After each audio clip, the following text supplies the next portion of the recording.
Hello दोस्तों, स्वागत है आपका मेरे यूट्यूब चैनल पर। इस वाले वीडियो में हम लोग जो है फिजिक्स का कुछ अध्ययन करेंगे और ये वाला जो वीडियो है ये आपके समीक्षा अधिकारी एग्जाम के लिए और साथ में जो बिहार में भी टीचर की वैकेंसी आने वाली है उसके लिए, दोनों के लिए इम्पोर्टेंट है। जो समीक्षा अधिकारी है, समीक्षा अधिकारी में कम से कम 12 से 15 क्वेश्चन विज्ञान के आते हैं। तो यहाँ से फिजिक्स से मान के चलिए कम से कम 3 से 4 क्वेश्चन तो आते ही आते हैं। तो बिना समय गंवाए चलिए शुरू करते हैं। जो पहला चैप्टर है इसका, ये यांत्रिकी है, मैकेनिक्स। और ये जो कंटेंट लिया गया है ये कॉस्मॉस की बुक से लिया गया है। ये जो है एनसीईआरटी का कलेक्शन है। तो पहला जो तथ्य है वह है कि प्रक्षेप्य गति को अधिकतम परास प्राप्त करने के लिए अधिकतम कितने कोण की आवश्यकता होती है? 45 डिग्री। मतलब किसी वस्तु को अगर जो 45 डिग्री पर अगर जो हम प्रक्षेपित करते हैं तो वो सबसे ज़्यादा दूर जाती है। परास का मतलब सबसे ज़्यादा दूर जाना। मनुष्य जब नदी के किनारे नाव से बाहर कूदता है तब नाव पीछे की ओर जो है प्रतिक्रिया के कारण हट जाती है। ये जो है न्यूटन का जो गति विषयक नियम है वो थर्ड नियम है। न्यूटन के 3 गति विषयक नियम है, ये आते हैं। संवेग परिवर्तन की दर किसके बराबर होती है? संवेग परिवर्तन की दर बल के बराबर होती है।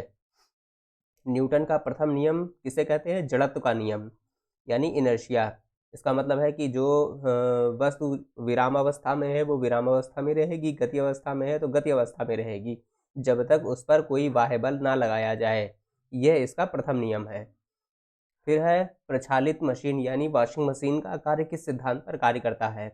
यह है सेंट्रीफ्यूगल फोर्स यानी अपकेंद्रीय बल। मतलब जो केंद्र से बाहर की तरफ बल लगता है इसे कहते हैं अपकेंद्रीय, और जो केंद्र से अंदर की तरफ लगता है उसे कहते हैं अभिकेंद्रीय। तो जो वॉशिंग मशीन होती है उसमें गंदगी के जो वगैरह होते हैं ये जो है अलग हो जाते हैं अपकेंद्रीय बल के कारण। सड़क पर चलने की अपेक्षा बर्फ पर चलना कठिन क्यों होता है? क्योंकि बर्फ पर जो है फ्रैक्शन यानी घर्षण नहीं होता है या फिर कम होता है, इसीलिए बर्फ पर चलना कठिन होता है। अब देखिए यहाँ पर न्यूटन के जो है वही लॉ ऑफ मोशंस दिए हैं। प्रथम नियम है इसका जो है गति का नियम, वह है यदि कोई पिंड विराम अवस्था में है तो वह विराम अवस्था में रहेगी और विराम अवस्था में रहेगी जब तक उस पर कोई बाह्य बल ना आरोपित किया जाए। प्रथम नियम। द्वितीय नियम है किसी वस्तु के संवेग परिवर्तन की दर उस पर लगाए गए बल के अनुक्रमानुपाती होती है तथा संवेग परिवर्तन की दर बल के अनुदिश होती है। इसको अगर जो हम मैथमेटिकल फॉर्म में डिराइव करेंगे तो F=ma आता है। ये फार्मूला जो है याद रखना है। और तृतीय नियम है कि प्रत्येक क्रिया के बराबर विपरीत दिशा में प्रतिक्रिया होती है, इसीलिए गति के तृतीय नियम को क्रिया प्रतिक्रिया का नियम भी कहते हैं। जैसे कि क्रिकेटर जो है अगर जो गेंद को मारता है तो इसमें क्रिया प्रतिक्रिया का नियम आता है। और एक एग्जांपल इसका ये है जब रॉकेट जो है प्रक्षेपित किया जाता है तब भी क्रिया प्रतिक्रिया का नियम है। तो ये वाला उदाहरण पूछते हैं पेपर में। ऊर्जा संरक्षण यानी एनर्जी कंजर्वेशन से आप क्या समझते हैं? एनर्जी कंजर्वेशन का मतलब है कि ऊर्जा का ना तो सृजन किया जा सकता है और ना ही इसे नष्ट किया जा सकता है। अंतरिक्ष से गिरता हुआ पिंड पृथ्वी के वायुमंडल में प्रवेश करने पर क्यों जल उठता है? क्योंकि पृथ्वी के वायुमंडल में ढेर सारी गैसें हैं और इन गैसों से घर्षण यानी फ्रिक्शन लगता है, यानी वायु के घर्षण के कारण पिंड जो है जलने लगता है। ग्रही पिंडों की परिक्रमण गति ग्रहों द्वारा सूर्य का परिक्रमण में प्रभावी बल क्या है? तो इसका है सेंट्रीपिटल फोर्स यानी अभिकेंद्री यानी केंद्र की तरफ ग्रही पिंडों की परिक्रमण गति में प्रभावी बल। जो परिक्रमण गति का मतलब है जैसे कि सूर्य के चारों ओर जो ग्रह परिक्रमा कर रहे हैं ये जो है अभिकेंद्रीय बल के कारण जो है बंधे रहते हैं, वरना ये पलायन करके चले जाएंगे। अगला है दूध मथने के पश्चात क्रीम दूध से अलग हो जाती है, क्यों? क्योंकि अपकेंद्रीय बल के कारण, यानी केंद्र से बाहर। वायु की ऊर्ध्वाधर गति को क्या कहते हैं? इसको विंड आउटब्रस्ट कहते हैं। ऊर्ध्वाधर गति मतलब नीचे से जब वायु ऊपर चल रही होती है तब इसे क्या क्या कहते हैं? तब इसे कहते हैं विंड आउटब्रस्ट। रॉकेट किस सिद्धांत पर कार्य करता है? रॉकेट जो है वो संवेग संरक्षण के सिद्धांत पर कार्य करता है। अब अगला देखिए, अगले कुछ फैक्ट हैं इसमें है। देखिए, किसी पिंड के संवेग यानी मोमेंटम और वेग के अनुपात से क्या मान प्राप्त होता है? मास प्राप्त होता है। देखिए, संवेग जो होता है P is equal to mv यानी मास और क्रॉस वेलोसिटी यानी वेग होता है। और अगर जो संवेग बटे जो है वेग कर देंगे तो ये हो जाएगा मास यानी द्रव्यमान। तो ये फार्मूला होता है इसका, वही इसको दिखाया गया है। ये न्यूमेरिकल वगैरह में भी अब पीसीएस वगैरह में पूछने लगे हैं, टीचर के लिए तो बहुत ज़्यादा इंपॉर्टेंट है।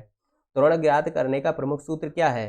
त्वरण ज्ञात करने का है minus A is equal to V minus U upon T. ये अगर जब आप जो है जो गति विषयक 3 नियम है उनको आप पढ़ेंगे तब वहाँ पर ये आता है। ये आता है वी इजिकल टू, यहाँ पर लिख देते हैं v is equal to U plus A T, इस तरह का होता है। और जब त्वरण जो है विपरीत दिशा में होता है तो ए की जगह माइनस ए कर देते हैं। तो वही वाला जो सूत्र है वो यहाँ पर लगाया गया है। तब अगला देख लेते हैं। तेल से अंशतः भरा हुआ टैंकर समतल सड़क पर एक समान त्वरण से चल रहा है। तेल का मुक्त पृष्ठ कैसा होगा? मुक्त पृष्ठ होगा परवलयी वक्राकार। मतलब ये जो जैसे कि टैंकर है, ये इस यहाँ पर जो है ये ट्रक लगा हुआ है, तो जो इसका पृष्ठ होगा वो इस तरह होगा। सॉरी, ये जो है पीछे की तरह होगा, इस तरह। मतलब टैंकर के जो पीछे होगा यहाँ पर तेल ज़्यादा होगा, आगे की साइड में कम होगा। और जब जैसे ब्रेक लगती है तब जो है ये तेल छलक के आगे आता है।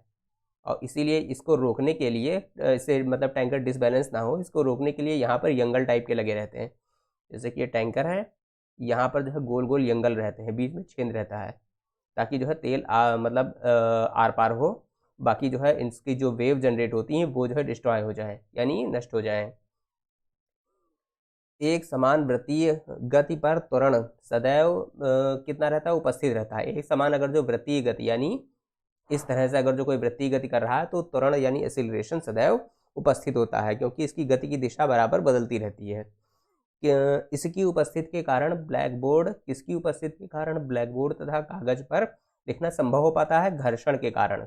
घर्षण के कारण ही जो है हम जो है जमीन पर चल पाते हैं और गाड़ियाँ चल पाती हैं। कुछ उदाहरण हम लोग देखते हैं इसके। अच्छा, गति विषयक नियम के ही ये उदाहरण है।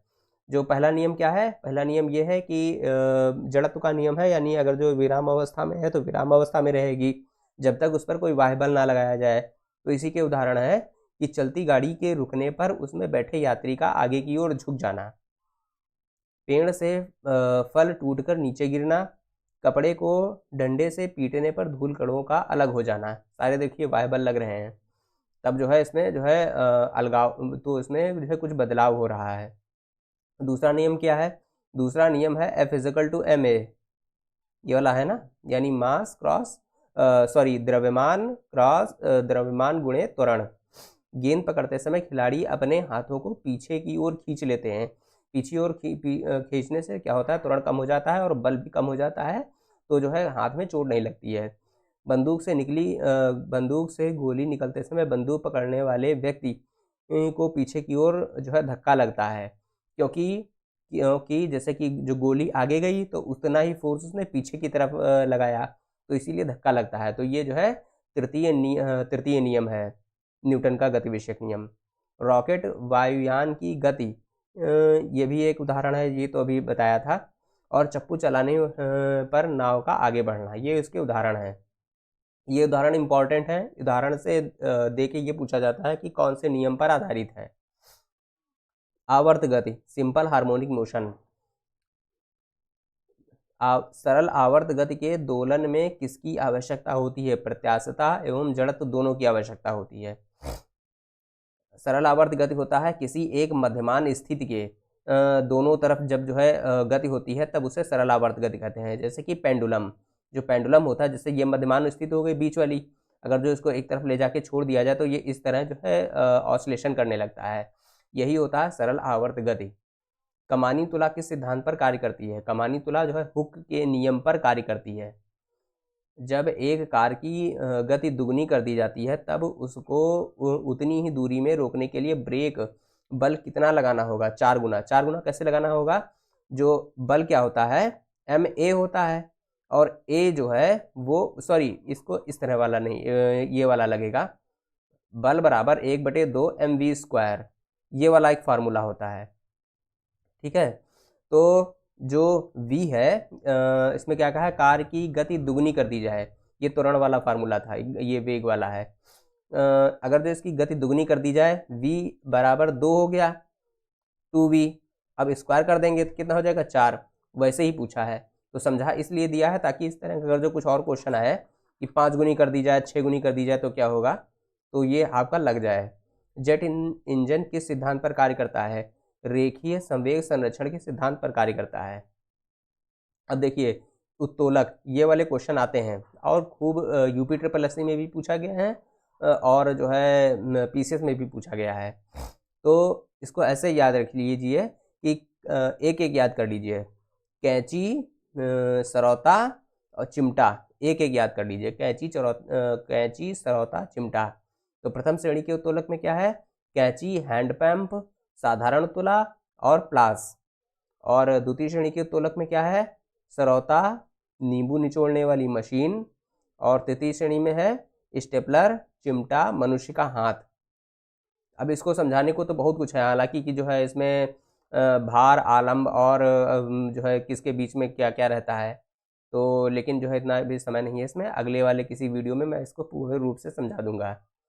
एक यहाँ पर देखिए क्वेश्चन, नीचे एक लाइन लिखी हुई है, ये भी इम्पोर्टेंट है। पेंचकस के द्वारा पेंच घुमाने और दरवाजे के हत्थे पर कब्जे से दूर लगाना बल आघूर्ण के उदाहरण है। मतलब जैसे कि जो दरवाज़ा होता है, दरवाज़ा जैसे कि यहाँ पर से दीवार से कब्जे में लगा है, तो दरवाजे का हैंडल ज़्यादा से ज़्यादा दूर रखा जाता है, यानी एकदम दरवाजे के किनारे पर रखा जाता है, ताकि इसको खोलने के लिए जो है कम बल लगाना पड़े। यही है, इसका बल आघूर्ण बढ़ जाता है और बल कम लगाना पड़ता है। हाँ, जो यहाँ पर देखिए हुक का नियम है, यहाँ था ना कि कमानी तुला के सिद्धांत पर आधारित हुक का नियम। हुक का नियम ये है बेसिकली कि जो है जो अप्लाइड फोर्स होता है, यानी जो लगाया गया बल होता है, वह जो है चेंज इन लेंथ, यानी लंबाई में परिवर्तन के अनुक्रमानुपाती होता है। ये जो है हुक का नियम है। अब देखिए गुरुत्वाकर्षण पर आधारित कुछ प्रश्न हैं, ग्रेविटी पर। पहला है कि पृथ्वी का पलायन वेग कितना है। पृथ्वी का पलायन वेग है 11.2 किमी प्रति सेकंड। अगर जो कोई वस्तु 11.2 किमी प्रति सेकंड से जो है उछाली जाती है, तो वह पृथ्वी को छोड़ के जो है अंतरिक्ष में चली जाएगी, पलायन कर जाएगी। इसे ही कहते हैं पलायन। और इसका जो है जो फार्मूला होता है मेन, वो होता है वी स्केप, स्केप मतलब पलायन, बराबर √2g जो है सर्वात्रिक गुरुत्वाकर्षण नियतांक है, m जो है पृथ्वी का द्रव्यमान है, और बटे r जो है पृथ्वी की त्रिज्या है। इतना है। यदि चक्कर लगाते हुए अंतरिक्ष यान से एक सेब छोड़ा जाए तो उसकी गति क्या होगी। उसकी गति वही होगी जो अंतरिक्ष यान की गति होगी। अगर जो पृथ्वी की कोई कक्षा में कोई उपग्रह चक्कर लगा रहा है, तो उपग्रह चाहे छोटा हो, बड़ा हो, भारी हो, हल्का हो, कुछ भी हो, कोई भी आकार हो, वो सारे उपग्रह एक ही समान गति से चक्कर लगाएंगे। ये खासियत है। अंतरिक्ष यात्री निर्वात में सीधे खड़े क्यों नहीं हो सकते, क्योंकि गुरुत्वाकर्षण की अनुपस्थित होती है, इसीलिए सीधे खड़े नहीं हो सकते। पृथ्वी के चारों ओर परिक्रमा कर रहा कृत्रिम उपग्रह गुरुत्वाकर्षण के विरुद्ध अपकेंद्रीय बल के प्रभाव के कारण नहीं गिरता है। ये लाइन आपको थोड़ी याद करनी पड़ेगी। अपकेंद्रीय बल, ये वर्ड आपको याद करना पड़ेगा।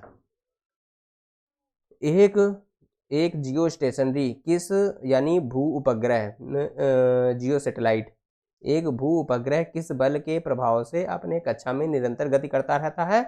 अपकेंद्रीय बल के कारण। चंद्रमा की सतह पर पलायन वेग पृथ्वी की सतह की अपेक्षा कम होता है। क्यों? क्योंकि चंद्रमा की त्रिज्या पृथ्वी की त्रिज्या से कम होता है।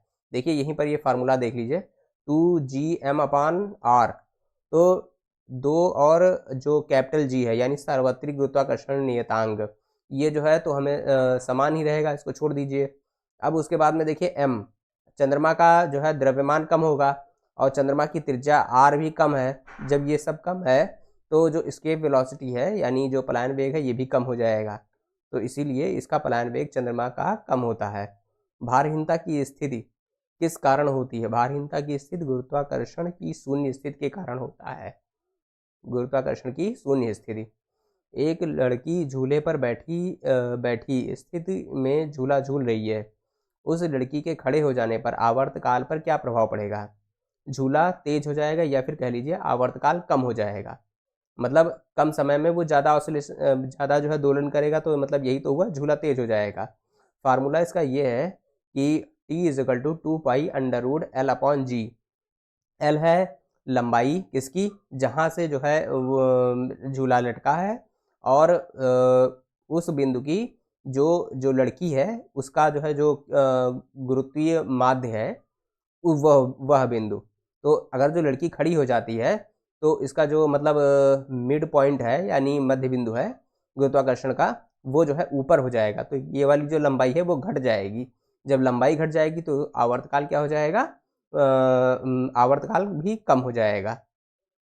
लोलक की लंबाई बढ़ जाने के कारण लोलक घड़ी गर्मियों में धीमी हो जाती हैं। जब लंबाई बढ़ जाएगी तो आवर्तकाल बढ़ जाएगा, जबकि शीतकाल में तीव्र हो जाती हैं। यहीं से समझ लेना है आपको। हवा में लोहे और लकड़ी के समान भार की गेंद को एक समान उछालने से गिरने पर क्या प्रतिक्रिया होगी?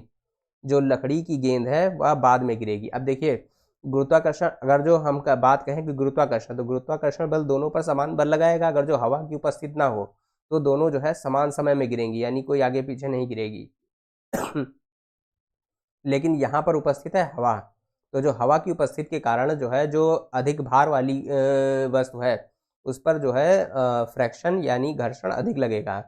तो इसीलिए जो पहले गिरेगी वो लकड़ी की गेंद होगी, क्योंकि इस पर घर्षण कम लग रहा है। ये थोड़ा समझने वाला था। यहाँ पर हवा बोल दिया, अगर जो हवा ना लिखा होता तो हम कहते हैं कि दोनों एक साथ गिरेंगी। यदि वायु प्रतिरोध को नगण्य कर दिया जाए, देखिए यहाँ पर लिखा भी है, तथा एक समान आकार के लकड़ी, लोहे व मोम के टुकड़े को समान ऊंचाई से पृथ्वी पर गिराया जाए तो सभी एक साथ पृथ्वी की सतह पर पहुंचेंगे। ध्यान रखने वाली बात है। पृथ्वी के किस स्थान पर किसी पिंड का भार सर्वाधिक होता है? पिंड का भार सर्वाधिक होता है ध्रुवों पर। ध्रुवों पर जो स्मॉल जी होता है, गुरुत्वाकर्षण त्वरण, इसका मान होता है 10 मीटर प्रति सेकेंड स्क्वायर, और जो भूमध्य रेखा पर होता है वो 9.7 के आसपास होता है मीटर पर सेकेंड स्क्वायर। ठीक है, तो न्यूटन का सेकेंड नियम क्या था? F is equal to M A, यहाँ पर जी हो जाएगा। ठीक है, तो जिसका जी ज़्यादा होगा वो जो है ज़्यादा भारी होगा। इसीलिए जो पृथ्वी के ध्रुव हैं वहाँ पर पिंड का भार अधिक होगा। अब देखिए, भार लिखा है, अगर जो द्रव्यमान लिखा होता तो द्रव्यमान हर जगह समान रहता है, चाहे गुरुत्वाकर्षण बल ज़्यादा हो या कम हो। पृथ्वी के केंद्र से ध्रुवों की दूरी कम होने के कारण ध्रुवों पर स्थित पिंड पर पृथ्वी द्वारा अधिक गुरुत्वाकर्षण बल आरोपित किया जाता है। इसीलिए ध्रुवों पर उसका भार पृथ्वी पर स्थित किसी अन्य स्थान से अधिक होगा। ये जो है एक नियम है, आप लोग थोड़ा ध्यान रखिएगा। अगला है लिफ्ट वाला। ये तो क्वेश्चन पीसीएस में बहुत ज़्यादा पूछा गया है, समीक्षा अधिकारी में भी और पीसीएस में भी। लिफ्ट में बैठे हुए व्यक्ति का भार कब सर्वाधिक महसूस होता है? जब लिफ्ट त्वरित गति से ऊपर जा रही होती है। देखिए, जब लिफ्ट ऊपर जा रही हो तो भार जो है व्यक्ति का बढ़ जाएगा, और जब नीचे आ रही हो तो भार व्यक्ति का घट जाएगा। और जब जो है लिफ्ट टूट कर नीचे गिर रही हो तब जो है मुक्त पिंड की भांति गिरेगी, और व्यक्ति जो है क्या नाम है, व्यक्ति भी जो है स्वतंत्र रूप से गिरेगा, जैसे कि सामान्य रूप से कोई वस्तु गिर रही हो। लेकिन अगर जो इस लिफ्ट की जो चाल है वो गुरुत्वीय बल से जो है बढ़ जाए, तब क्या होगा? व्यक्ति जो है जमीन से उठ के छत में लग जाएगा। इतनी इसमें कंडीशंस बनती हैं। भूतुल्यकालिक उपग्रह यानी पृथ्वी के सापेक्ष जिन उपग्रहों की स्थिति हमेशा समान रहती है के परिक्रमण की अवधि कितनी होती है? जब समान रहती है तभी तो जो है 24 घंटे होती है। यदि पृथ्वी और सूर्य के मध्य की दूरी दुगनी कर दी जाए तो सूर्य द्वारा पृथ्वी पर गुरुत्वाकर्षण बल क्या होगा? गुरुत्वाकर्षण बल जो है 1/4 भाग हो जाएगा। पृथ्वी और सूर्य के बीच की दूरी अगर जो 2 गुनी कर दी जाए। देखिए, जो ये वाला फार्मूला आपने पढ़ा होगा, F इज इक्वल टू, मान लीजिए के कांस्टेंट है, m1 यहाँ लिखते हैं, के कांस्टेंट है m1 गुणे m2 बटे आर स्क्वायर। ब्रह्मांड की कोई भी दो वस्तु जिनमें जो है भार है या फिर मास है, उनमें आकर्षण बल लगता है और इस आकर्षण बल का मान जो है दोनों पिंडों के द्रव्यमान के गुणनफल के और उनके बीच की दूरी के वर्ग के बराबर होता है। ये के एक नियतांक है। इसको जो है समीकरण को बैलेंस करने के लिए प्रयोग किया जाता है। तो अगर जो बीच की दूरी को 2 गुनी कर दिया जाएगा तो सिंपल सी बात है, इसका स्क्वायर लगेगा तो 4 गुना हो जाएगा। तो जो है गुरुत्वाकर्षण बल जो है वो 1/4 भाग हो जाएगा। लोलक की समयावधि किस पर निर्भर करती है? लोलक की लंबाई पर। हमने अभी पढ़ा था ना, L = 2 पाई √L/g, ये पढ़ा था ना। पृथ्वी का गुरुत्वाकर्षण बल यदि अचानक लुप्त हो जाए तो इसका परिणाम क्या होगा? पृथ्वी पर स्थित वस्तुओं का भार शून्य हो जाएगा, लेकिन द्रव्यमान अपरिवर्तित रहेगा। यही बात अभी कुछ समय पहले मैंने बताई थी। भार जो होता है वह होता है जो ग्रह होते हैं, यानी ये जो पृथ्वी है उसके द्वारा कितनी तीव्रता से उस वस्तु को अपनी तरफ खींचा जा रहा है, वह होता है उसका भार। और जो द्रव्यमान होता है वो हमेशा नियत रहता है, चाहे पृथ्वी पर हो चाहे अंतरिक्ष में हो। पृथ्वी की सतह पर जी का मान अधिकतम होता है, बिल्कुल सही बात है। चंद्रमा पर जी का मान पृथ्वी के गुरुत्वीय त्वरण का 1/6 होता है। तो इसीलिए अगर जो हम कहेंगे भार, तब जो है अगर जो पृथ्वी पर किसी वस्तु का भार है 6 किलोग्राम, तो चंद्रमा पर कितना हो जाएगा? 1 किलोग्राम। पीसा की झुकी हुई मीनार गिरती क्यों नहीं है? इसका क्या कारण है? क्योंकि जो गुरुत्व रेखा है वह जो है इस मीनार के तल के अंदर से जाती है। यानी अगर जो इस तरह से ज़्यादा झुक गई मीनार, इस तरह से अगर जो मीनार है तो इसकी जो इस तरह से लंबाई होती है गुरुत्व रेखा सीधी सीधी, यह जो है मीनार के अंदर से ही जाती है, तल से जाती है।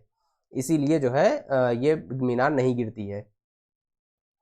जब हम भूमध्य रेखा से ध्रुवों की ओर जाते हैं तो जी का मान बढ़ता है। चक्रीय झूले पर झूलते समय व्यक्ति को बाहर की ओर धक्का क्यों महसूस होता है? बाहर की ओर जो धक्का महसूस होता है वो अपकेंद्री बल के कारण होता है। विभिन्न द्रव्यमान वाले दो पत्थर एक साथ किसी इमारत की छत से गिराए जाते हैं। देखिए, विभिन्न द्रव्यमान किसी इमारत की छत से गिराए जाते हैं। अब यहाँ पर देखिए, वायु की बात नहीं की गई है, ठीक है? तो इसका मतलब है दोनों पत्थर एक साथ गिरेंगे, चाहे उनका भार कुछ भी हो। अगर जो वायु उपस्थित होगी तो घर्षण का प्रभाव जिसका भार ज़्यादा होगा उस वस्तु पर पड़ेगा, तो जो वस्तु हल्की होगी वो पहले गिरेगी। गुरुत्वाकर्षण और गुरुत्व के उदाहरण। सूर्य एवं अन्य ग्रहों के गुरुत्वाकर्षण के कारण ही सभी ग्रह लगभग वृत्ताकार एवं विभिन्न कक्षाओं में सूर्य की परिक्रमा करते हैं। पृथ्वी के गुरुत्व एवं चंद्रमा के गुरुत्वाकर्षण के कारण ही चंद्रमा एक निश्चित कक्षा में पृथ्वी की परिक्रमा करता है। सूर्य, चंद्रमा और पृथ्वी के गुरुत्वाकर्षण की अंतरक्रिया के कारण पृथ्वी पर स्थित समुद्रों में ज्वार भाटा आते हैं। सामान्य सा है, एक जो है जो मेन लाइन है इसकी, ये देख लीजिए, है गुरुत्वाकर्षण के सार्वभौमिक नियम के सिद्धांत का प्रतिपादन सर आइजैक न्यूटन ने किया था। गुरुत्वाकर्षण के सार्वभौमिक नियम सिद्धांत का मतलब है कि जो है एक हम लोगों ने अभी जो है एक फार्मूला निकाला था ना, F = G m1 m2, हाँ ये वाला, तो यहाँ ये वाला नहीं, ये वाला 2Gm/r, तो ये जो है सार्वत्रिक गुरुत्वाकर्षण नियतांक था। तो इसी का मान जो है जो न्यूटन थे उन्होंने जो है ज्ञात किया था, तो वही वाला यहाँ पर कह रहा है। ये सार्वत्रिक नियम का सिद्धांत जो प्रतिपादन था गुरुत्वाकर्षण का, वो सर आइजैक न्यूटन ने किया था। अब अगले फैक्ट देखते हैं। पदार्थों के सामान्य गुण यानी जनरल प्रॉपर्टीज ऑफ मैटर। ये वाला क्वेश्चन तो खूब आया है, खूब जगह देखा होगा आपने। साबुन के बुलबुले का दाब वायुमंडलीय दाब से कम होता है या अधिक होता है? वायुमंडलीय दाब से अधिक होता है, इसीलिए बुलबुला अपना अस्तित्व बनाए रख पाता है। इसी तरह का एक और आता है कि मनुष्य की नसों में जो रुधिर प्रवाह का जो दाब होता है वह वायुमंडलीय दाब से अधिक होता है या कम होता है? वो जो है दाब अधिक होता है, इसीलिए तो खून जो है फ्लो कर पाता है। अगर जो वायुमंडलीय दाब अधिक हो जाए तो जो है खून बहना ही बंद हो जाएगा, वो दब जाएगा। और एक, हाँ, एक बुलबुले का ये भी क्वेश्चन आता है कि अगर जो छोटा बुलबुला और बड़ा बुलबुला आपस में मिलते हैं तो जो है क्या होगा? तो इसका जो है ये आंसर है कि छोटा बुलबुला जो है वो और छोटा हो जाएगा और बड़ा बुलबुला और बड़ा हो जाएगा। ये जो है इसका है।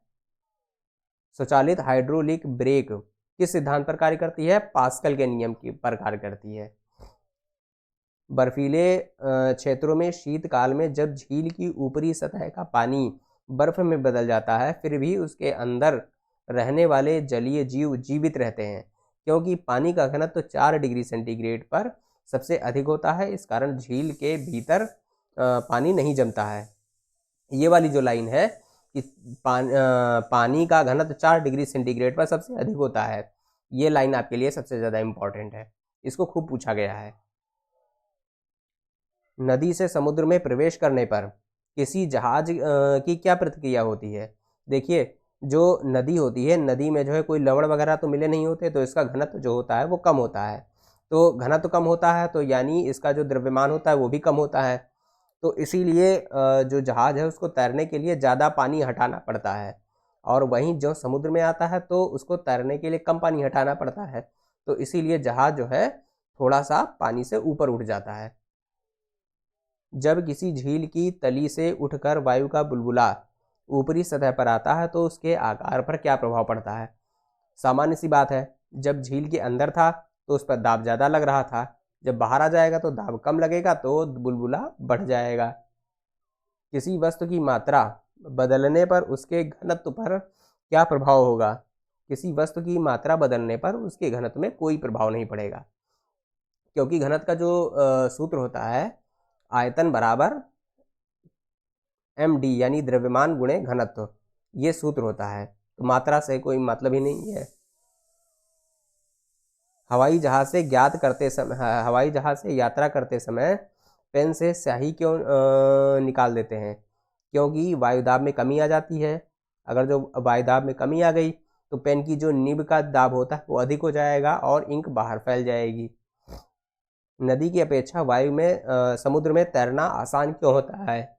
वही वाली बात है कि समुद्र में तैरने के लिए पानी कम हटाना पड़ेगा, इसीलिए वहाँ पर तैरना ज़्यादा आसान है। समुद्र में प्लवन करते हुए बर्फ का पिंड पानी की सतह से 1/9 भाग ऊपर उठा हुआ रहता है। इसीलिए जब बर्फ पिघलती है तो पानी के स्तर में कोई परिवर्तन नहीं होता है। देखिए, जैसे मान लीजिए ये सतह है तो उसके ऊपर केवल 1/9 भाग ऊपर रहेगा, बाकी सारा भाग जो है पानी के नीचे रहता है। इसीलिए जो मतलब जो मतलब परिवहन है, नौ परिवहन, तो उसके लिए दिक्कत हो जाती है, उसको पता नहीं चल पाता है कि जो है कितनी है। अब तो सोनार और रेडार वगैरह आते हैं तो उनसे जो है ये सारा डिटेक्ट हो जाता है कि कितना बड़ा जो है ये हिमखंड है। पृष्ठ तनाव सरफेस टेंशन का क्या कारण है? तो जो पृष्ठ तनाव है वो जो है अणुओं के मध्य लगने वाला ससंजक बल है। बैरोमीटर के पैमाने में अचानक गिरावट आने पर कौन सी दशा इंगित होती है? तूफान आने की संभावना। देखिए, बैरोमीटर का जब दाब अचानक ये गिरावट आएगा तो इसका मतलब है वहाँ जो है दाब बहुत कम हो गया है। जब दाब बहुत कम हो गया है तो आसपास की जो हवाएं हैं वो तेज़ी से वहाँ आएंगी। तो इसीलिए मतलब है कि बैरोमीटर का जो पाठ्यांक है अचानक गिरे तो जो है वहाँ पर तेज हवाएं आने की संभावना रहती है। तेल जल के पृष्ठ पर क्यों फैल जाता है? क्योंकि तेल का पृष्ठ तनाव जल के पृष्ठ तनाव से कम होता है, इसीलिए जो तेल है वो फैल जाता है। वर्षा की बूंदें गोलाकार क्यों होती हैं? पृष्ठ तनाव के कारण होती हैं।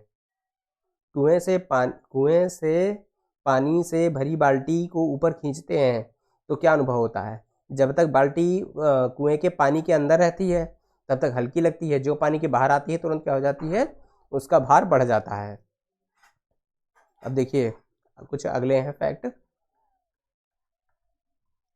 वायुमंडल में बादलों के तैरने का क्या कारण है? वायु के घनत्व की तुलना में बादलों का घनत्व कम होता है, इसीलिए जो है तैरते हैं। लोहे का घनत्व उसके द्वारा हटाए गए जल के सापेक्ष घनत्व से अधिक तथा पारे के घनत्व से कम होता है। इस कारण जो लोहे की कील होती है वो पानी में डूब जाती है लेकिन पारे में तैरती रहती है। पौधों की जड़ों से पर्णपत्तियों की ओर जल बढ़ने का क्या कारण है? केशकत्व। नीचे से पानी ऊपर की तरफ चढ़ता है गुरुत्वाकर्षण के विरुद्ध, तो केशकत्व के कारण चलता है। ऐसे ही जो लैंप की जो बाती होती है वो जलती है तो तेल नीचे से ऊपर खींचती है ना, तो ये भी जो है केशकत्व के कारण होता है। मिट्टी के तेल का बाती ऊपर चढ़ने का कारण क्या है? केशकत्व। अब तक ज्ञात पदार्थों में किस पदार्थ की प्रत्यास्थता सबसे अधिक है? क्या उत्तर है? क्वार्ट्ज। अपमार्जक मिलाने पर जल का पृष्ठ तनाव पर क्या प्रभाव पड़ता है? जल का पृष्ठ तनाव घट जाता है, इसीलिए जो पानी के गंदगी जो कण होते हैं वो जो है कपड़े से छूट के आसानी से पानी में मिल जाते हैं। फाउंटेन पेन किस सिद्धांत पर कार्य करता है? फाउंटेन पेन वही केशकत्व के सिद्धांत पर कार्य करता है। समुद्र तल पर एक वायुमंडलीय दाब का मान कितना होता है? 1.013 इंटू 10⁵ पास्कल। ये याद रखना है, 10⁵ पास्कल होता है।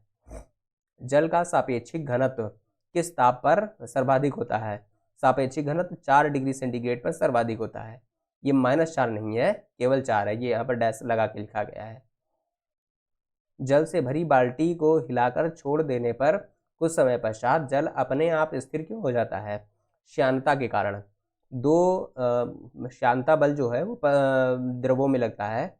जो जल होता है उसका श्यानता बल जो है कम होता है और जो शहद होता है उसका ज़्यादा होता है। श्यानता बल होता क्या है कि द्रव की जो 2 परतें होती हैं उनके मध्य लगने वाले जो घर्षण बल को श्यानता बल कहते हैं। धातु की शुद्धता ज्ञात करने के लिए किस सिद्धांत का प्रयोग किया जाता है? आर्किमिडीज का सिद्धांत प्रयोग किया जाता है। जल से निकलने पर शेविंग ब्रश के बाल आपस में चिपक क्यों जाते हैं? पृष्ठ तनाव के कारण। अगर जो यहाँ पर लिखा हो असंजक बल, तब भी जो है लगभग आंसर सही होगा आपका, अगर जो पृष्ठ तनाव नहीं दिया है तो। स्टील रबर की अपेक्षा अधिक प्रत्यास्थ क्यों है? क्योंकि स्टील के लिए अधिक विरूपक बल की आवश्यकता होती है। मतलब स्टील का जो मतलब शेप होता है उसको अगर जो डैमेज करना है तो बहुत ज़्यादा बल लगाना पड़ेगा, तो वही कह रहा है इसमें कि विरूपक बल की आवश्यकता अधिक होती है, इसीलिए ज़्यादा प्रत्यास्थ होता है। प्रत्यास्थता क्या होती है? ये होती है कि किसी वस्तु के आकार में परिवर्तन करने की वह सीमा जिसमें बल लगाने पर तो परिवर्तन हो जाए लेकिन बल हटा लेने पर वह वस्तु अपनी पुनः अवस्था में फिर से आ जाए, और यही इसकी प्रत्यास्थता सीमा होती है कि अधिकतम बल कब तक लगा के जो है इसको अपनी पूर्व अवस्था में लाया जा सकता है। जहाँ से ये टूटना या फिर जो है अपनी पूर्व अवस्था में प्राप्त करना बंद कर देता है वही उसकी लिमिट होती है। वाहनों में स्नेहक यानी लुब्रिकेंट ऑयल का प्रयोग क्यों किया जाता है? घर्षण कम करने के लिए। इंजन ऑयल तो खूब डलवाते होंगे आप लोग। आंधी आने पर टिन की छत और छप्पर उड़ जाते हैं क्योंकि इसके ऊपर का वायुदाब नीचे के वायुदाब से कम हो जाता है। ये देखिए जो बर्नौली थ्योरम है वो इस पर आधारित है। ऐसी जो हवाई जहाज़ होते हैं इस तरह से, तो इनके ऊपर जो क्या होता है बहुत तेज़ी से हवाएं चलती हैं, कुछ इस तरह इसको डिज़ाइन किया जाता है कि हवाएं खूब तेज़ी से ऊपर की तरफ चलती हैं, तो यहाँ पर वायुदाब कम हो जाता है, नीचे वायुदाब अधिक होता है, तो ये जो है जो हवाई जहाज़ होता है वो ऊपर उठ जाता है। बाकी सारे इंजन वगैरह मैनेज करते हैं इसको। किसी वस्तु की सतह के लंबवत लगने वाले बल को क्या कहते हैं? लंबवत लगने वाले बल को थ्रस्ट या प्रणोदन कहते हैं। एक लाइन देख लेते हैं। जल की श्यानता वायु से अधिक होने के कारण जल की तुलना में वायु में गति करना आसान है। तो ये इतने क्वेश्चन थे, इसके आगे के क्वेश्चन हम लोग अगले वीडियो में जो है देखेंगे। और ये वाला जो आपका चैप्टर है ये बहुत ज़्यादा इंपॉर्टेंट है, यहाँ से आपके खूब क्वेश्चन आते हैं। Thank you.